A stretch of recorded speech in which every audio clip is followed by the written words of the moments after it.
Welcome to the Sales SOS podcast, where we answer your sales distress calls. I'm your host, Liz Hyman, bringing the rescue boat to your sales challenges. In this ever-changing sales environment, it's easy for leaders to feel adrift. We're here to be the beacon guiding you to success. Each episode, I'm joined by top sales experts and practitioners who have navigated this waters and come out victorious. Together, we'll uncover the insights and strategies that will help you hit your sales targets and grow your business. So if you're ready to turn your sales distress into sales success, you're in the right place. Let's dive into today's topic. Hi, I'm Liz Hyman, and this is the Sales SOS podcast. And I'm here with the crew that's going to save you from your sales nightmares. And we've been talking about CRM for the last 2 episodes. Today, we're going to talk about the biggest mistakes we see when people set up CRMs. And we don't have a whole lot of time, so we're going to cram a lot into this really fast.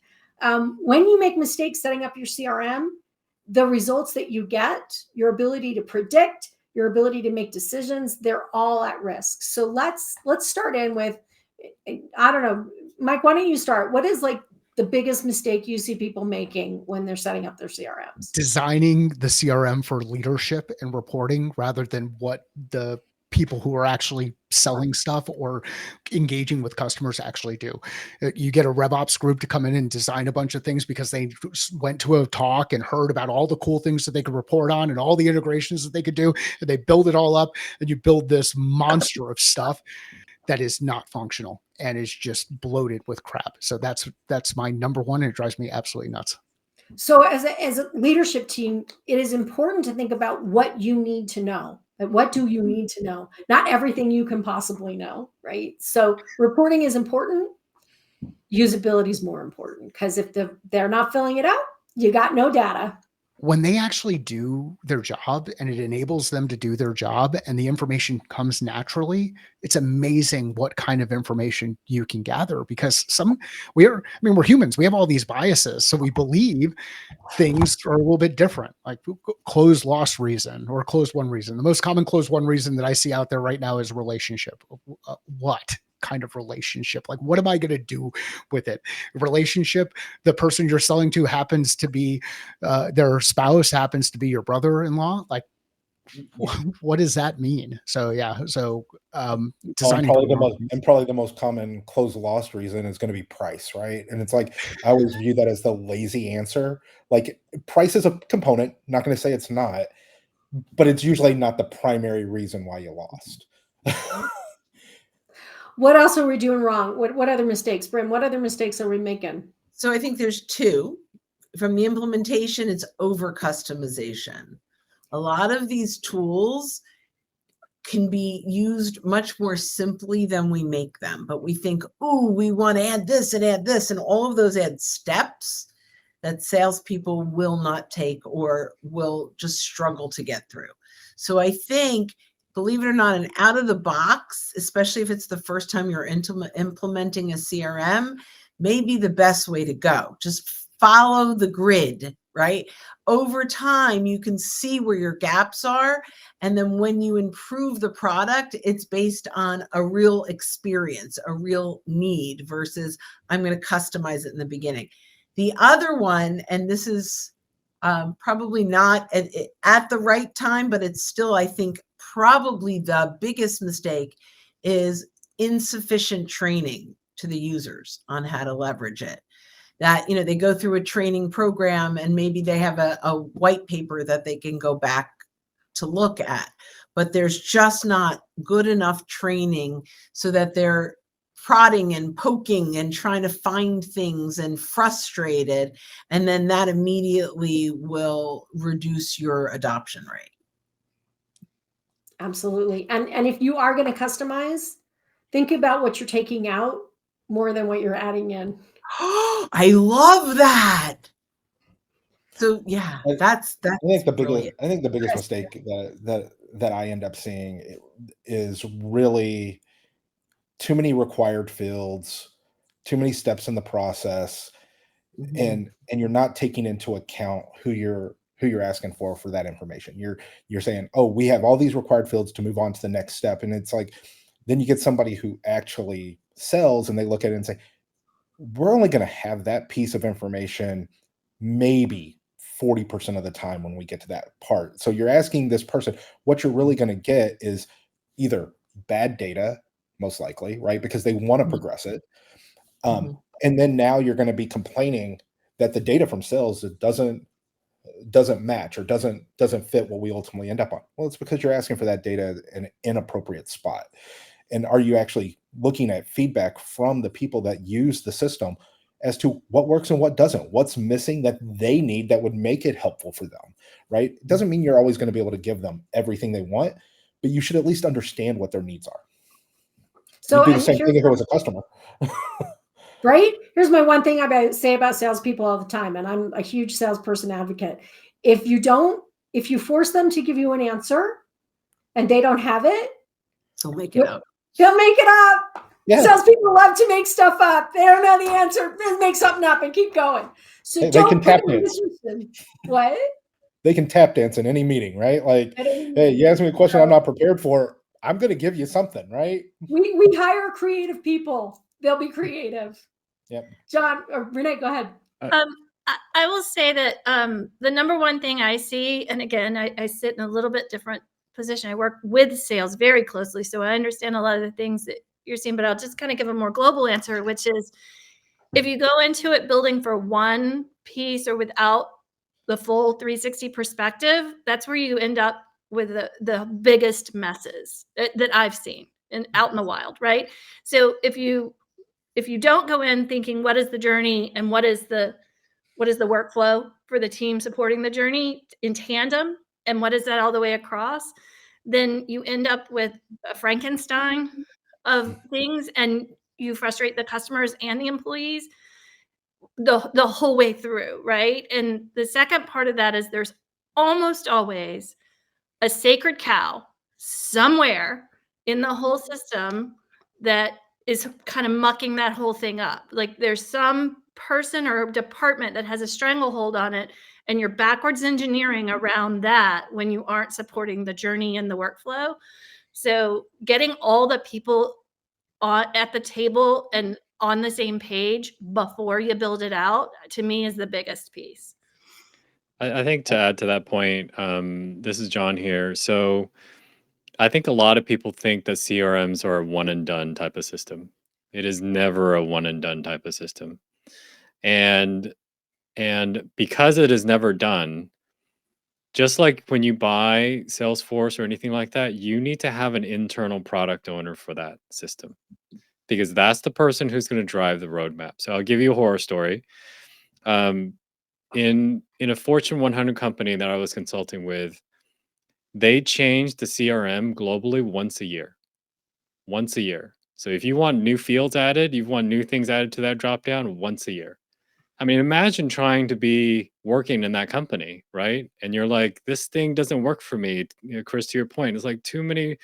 You get to change it once a year. I mean, that's crazy.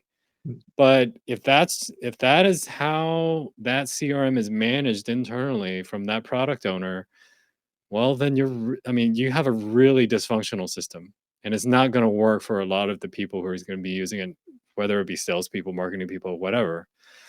And so, to me, like from a technical side, there needs to be a product owner who owns that CRM, who listens to the internal stakeholders just like they would for customers, and they need to have sprints, for a lack of a better word, to update the system, to manage the system so that it's highly agile to what the business needs it to do, not once a year.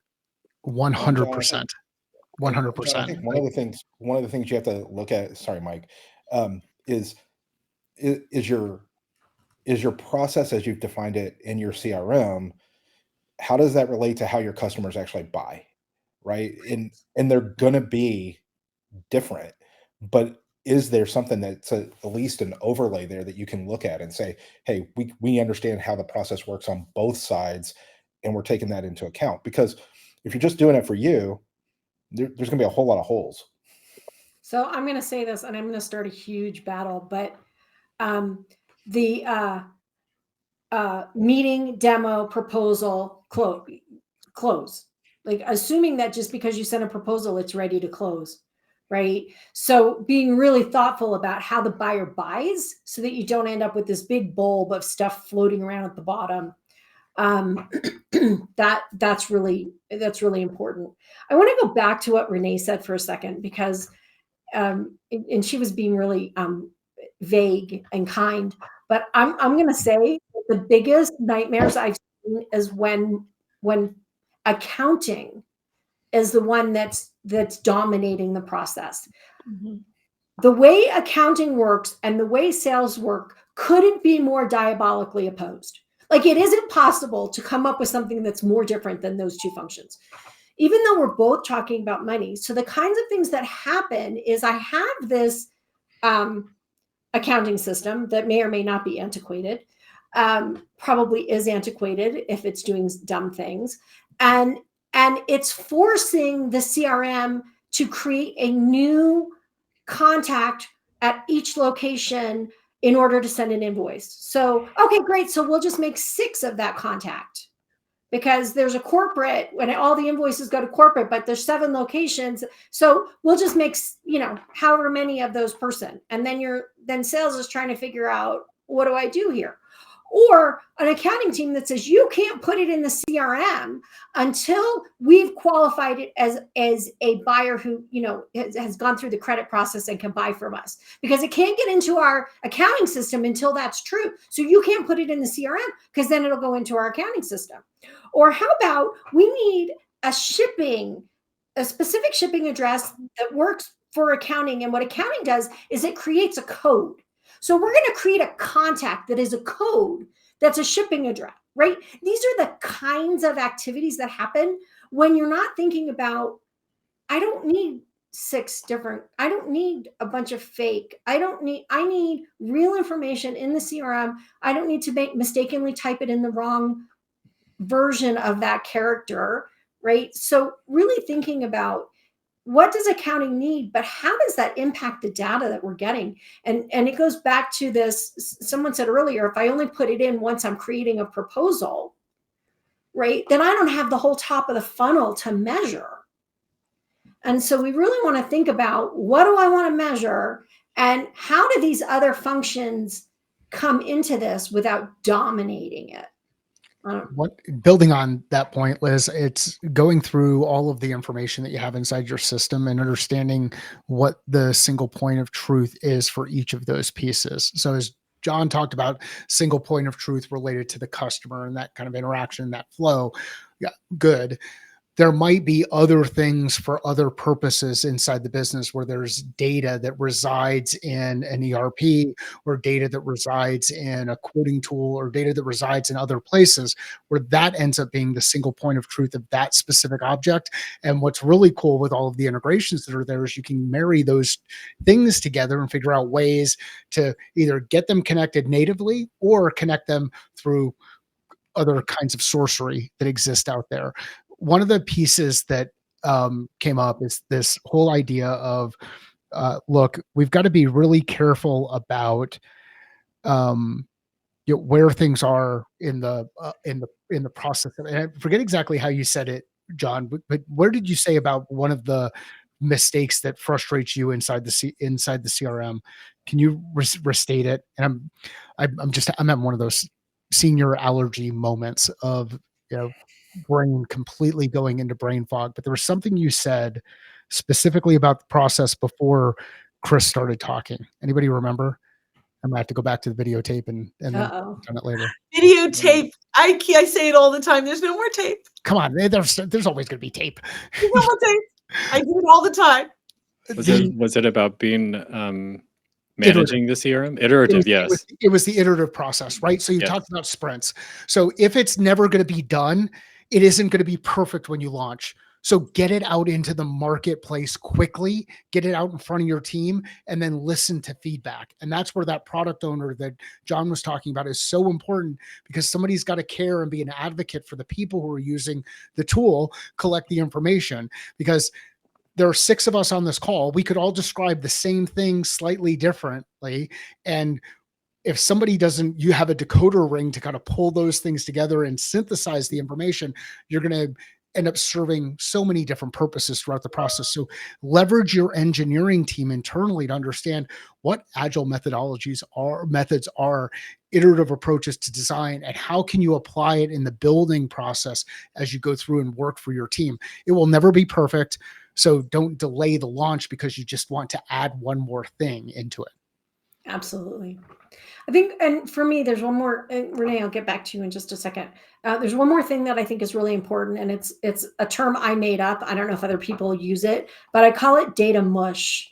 And this is when we have fields that we have combined a whole bunch of different things into one field, so it actually measures nothing. So for instance, an example of that would be contact type. And so under contact type, we might have prospect, client, priority 1,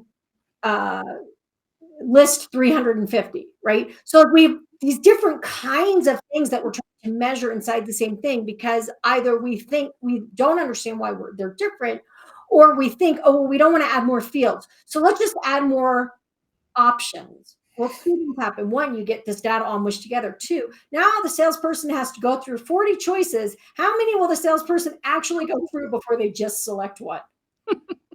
Like 10 maybe. And then they're just like, I'll just pick one. Is it on the first page, right? Like, Right. maybe I'll hit the down button once, but I'm not going beyond that. Well, I guess Well, I have the cool thing is if I add an asterisk to the front end of my deal name, it all of a sudden is all the way at the top of my list. I'm just going to throw asterisks on there. Liz, can I just point out that kind of one of the threads that all of us have said essentially is probably one of the biggest mistakes, is that is not having someone who knows what they're doing running this. And that kind of falls into like when something gets an outsized vote, or there's a sacred cow, or the process doesn't match the workflow process doesn't match the buyer's journey. Like, people will invest so much money in all of these different things, and yet they hesitate to invest in the person who's going to be like running the heart and soul and the brain that's going to run your company, right? Like, your workflows are all going to get mapped to this and process, and different teams are going to touch it. It makes a huge difference in the experience that your customers and anyone else has with your company.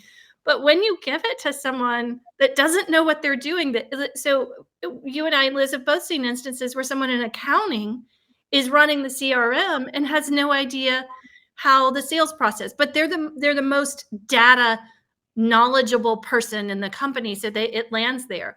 And you can have, I've also seen marketing teams that have no idea. I mean, I've been fortunate in my life that I've worked inside of a sales department at one point and really inherently understand the sales process, but there are some marketing teams that don't, but because they're the ones that have the tech savviness. And then you have some where it's an IT department and that, or an engineering team, right? And that's where you get that mismatch that John talked about, which is, we're only going to update this when it fits our workflow, not when it fits the needs of the business, right? So investing in having some sort of ops team that really understands this is, I think, one of the biggest mistakes that I see, that people they'll go spend a ton of money on the software and then hand it over to somebody who isn't equipped to manage it. Hang on, Bryn, 1 second, because I want to just dig into this a little deeper. So It's on that too. So having somebody who knows what they're doing, and what does that mean? It means they understand the flow of information. They understand the processes, the systems,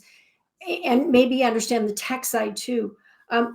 Literally, Renee and I have worked with a client who spent a ton of money customizing a CRM to do things it shouldn't do because nobody really understood what it should be doing, right? So thinking clearly, making sure, if you don't know how it should work, hire somebody who can help you figure out how to set it up.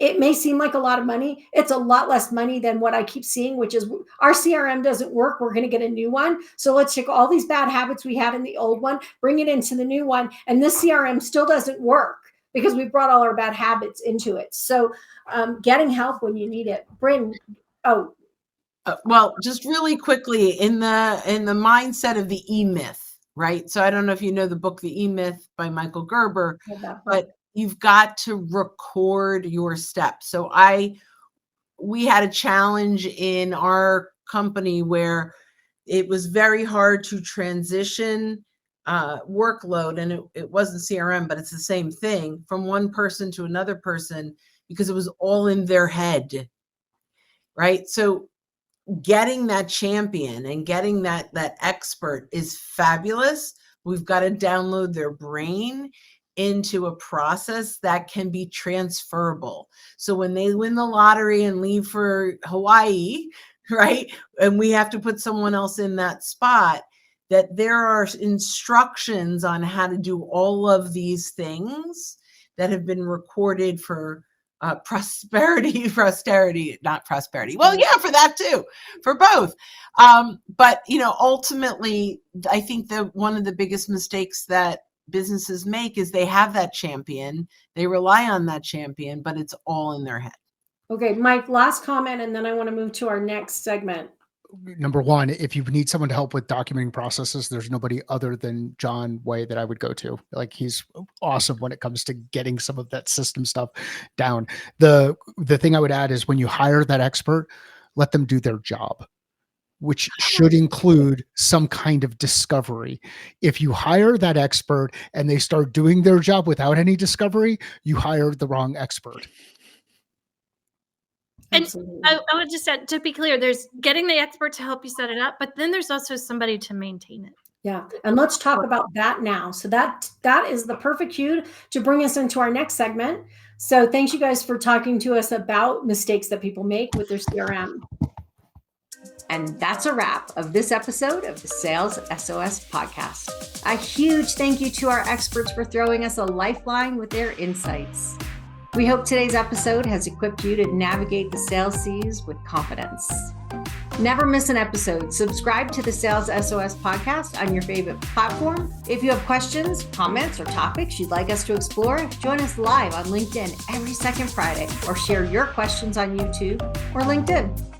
Until next time, keep sailing towards those sales goals. I'm Liz Hyman, your captain here at the Sales SOS podcast, saying smooth sailing and successful selling.